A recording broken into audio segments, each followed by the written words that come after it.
Ramakrishna mission প্রতিবারই বড়দিনে যিশু পুজো করে।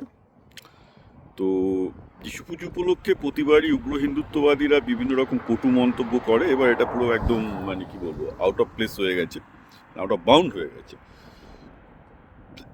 অধিকাংশ কট্টর হিন্দুত্ববাদী হয়তো জানে না যে রামকৃষ্ণ মিশনের যে কোনো প্রার্থনা গৃহে, আমি তো ব্রহ্মানন্দতে থাকতাম, 2 বছর ছিলাম সেখানে।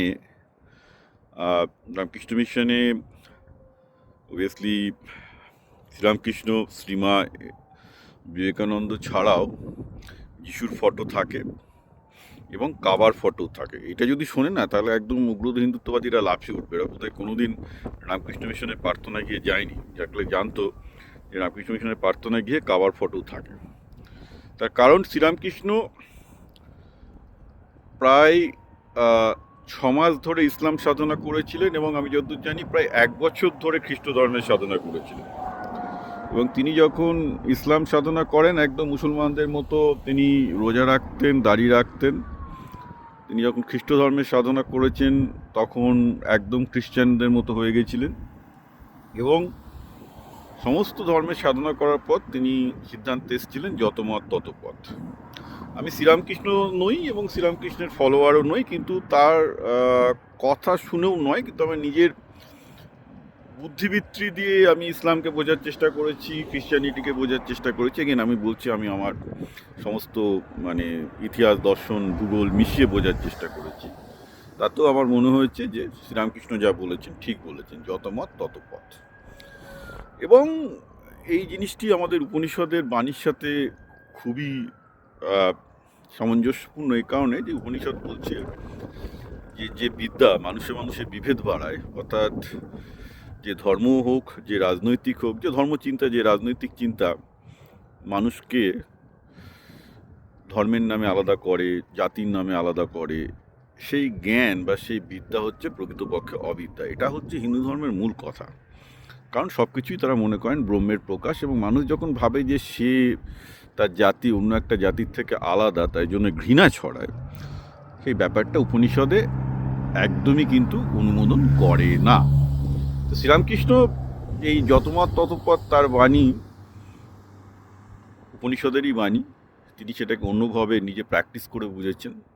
দেখুন, আমার ফেসবুক পেজে দেখবেন কিছু এখানে পশ্চিমবঙ্গের এবং বাংলাদেশের উগ্র ইসলামপন্থী যারা আছেন তারা আরএসএসের চর দালাল বলে গালাগাল দেয়। যদি আমি কোনো মুসলমান বা ইসলামের এগেনস্টে কিছু বলবো, আমাকে বলে দেবে আরএসএসের দালাল। আর উগ্র হিন্দুত্ববাদী যারা আছে তারা যদি দেখা যায় যে আমি ইসলামের এগেনস্টে কোনো ভালো কথা বলছি বা মুসলমানের এগেনস্টে ভালো কথা বলছি, সেখানেও আমাকে উল্টো পাল্টা গালাগাল দেওয়া শুরু করে দেয়। তো ব্যাপারটা হয়েছে কি, এখন বাংলাদেশ, পশ্চিমবঙ্গ এগুলো মিলিয়ে বিভিন্ন রকমের উগ্র হিন্দুত্ববাদী, উগ্র ইসলামিকপন্থীতে ভর্তি হয়ে গেছে এবং এগুলো নরকের কীট। এগুলো বেসিক্যালি প্রায় জন্তু জানোয়ারের পর্যায়ে চলে গেছে। এদেরকে আমি মানুষ বলতেও আমার গায়ে বাঁধে, যাদের মধ্যে বিভিন্ন জাতির, ভিন্ন সম্প্রদায়ের মানুষকে নিয়ে এত ঘৃণা, সেটা ইসলামিস্ট হোক, হিন্দুইস্ট হোক, যেই হোক না কেন। একটা মানুষ যখন ঘৃণার পথে নিজেকে নামাতে শুরু করে তখন তাকে মানুষ বলা যায় না আমার মতে। সে তখন না, তাকে জন্তুর পর্যায়ে বলাটা, sorry, I withdraw my word. কারণ পশুরা সেক্ষেত্রে মানুষের থেকে অনেক অনেক ভালো, পশুতেরও জায়গায় তারা চলে যায়। এটা একটা আমাকে বছরের শেষে স্ট্রং মেসেজ পাঠাতেই হচ্ছে, রামকৃষ্ণ মিশনের প্রাক্তন ছাত্র হিসাবে শুধু নয়। আমি আবার বলছি, আমি শ্রীরামকৃষ্ণ বা রামকৃষ্ণ মিশনের কোনো আদর্শ বা এসব বিলিফ আমি করি না, সবাই জানেন।